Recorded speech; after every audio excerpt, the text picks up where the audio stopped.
Izin Pak, Ya, tolong dijelaskan hari ini kegiatan apa Pak?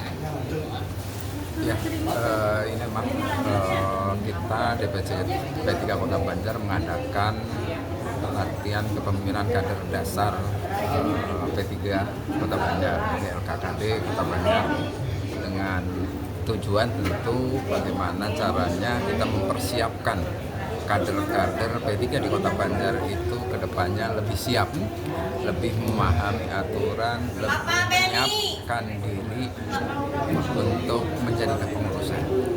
Pak, apa sih menjadi visi misi kader P3 ini?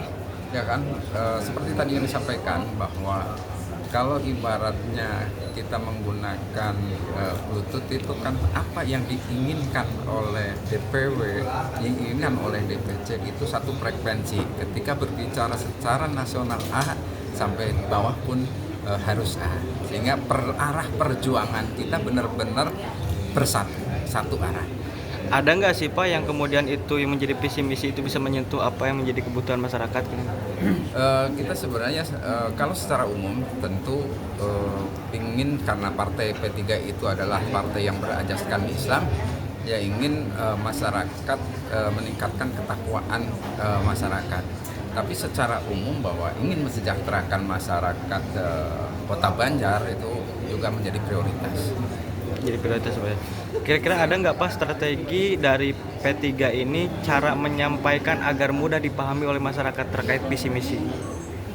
Ya, kita kan memang di samping kita harus turun menyampaikan program kegiatan ke masyarakat, kita juga harus benar-benar bisa membuktikan bahwa ini loh program Partai Persatuan Pembangunan.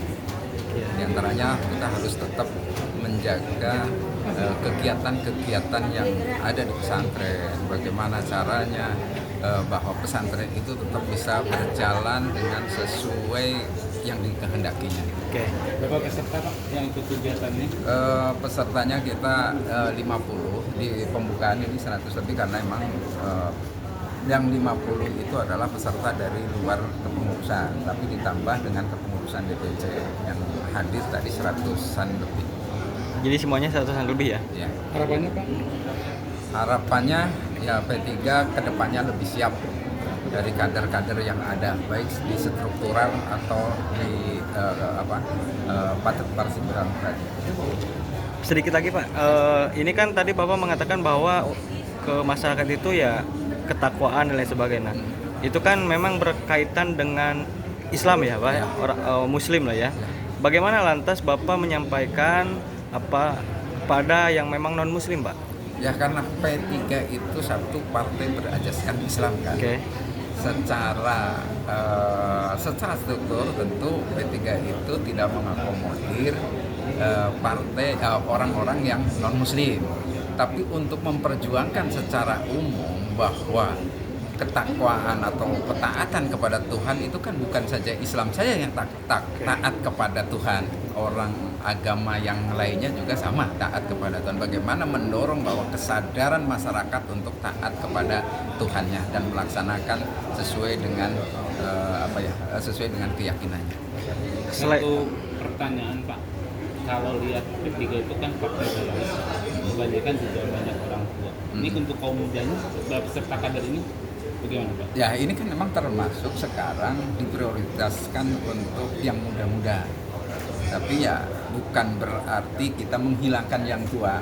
Itu yang tua itu sebagai penyemangat kita, tapi yang bergerak adalah anak-anak muda ke depan. Oke. Satu lagi Pak. Itu kan tadi bicara mengenai tentang ketakwaan lah. Ada nggak sih selain ketakwaan, misalkan untuk meningkatkan, mendorong perekonomian di daerah setiap kader P3 gitu?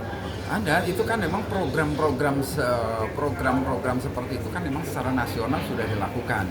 Salah satunya. Tapi memang seringkali kita tidak bisa membedakan mana sebenarnya program partai P3, mana program partai yang lain. Sehingga turun ke masyarakat seringkali ya ini adalah program pemerintah dan ini adalah program negara. Tapi pada intinya sebenarnya P3 juga sama, banyak program-program yang memang untuk mensejahterakan masyarakat, program-program untuk pendidikan. Salah satu contohnya apa Pak? Salah satu seperti program pendidikan kan kita memang juga konsen di pendidikan keagamaan. Oke. Termasuk di Banjar ya kita dari awal sudah membuat peraturan daerah tentang diniyah takmiliyah, perda tentang pondok pesantren. Itu adalah langkah-langkah kami untuk bagaimana mendorong masyarakat itu untuk lebih taat kepada Tuhannya atau Oke. dalam arti ketakwaan. Oke. Kalau pemberi materinya dari mana sih? Materinya satu ketua DPW, yang kedua juga dari pengurus DPW, dan yang terakhir adalah anggota DPR Provinsi Jawa Barat, Pak. Siap. Nuhun Pak.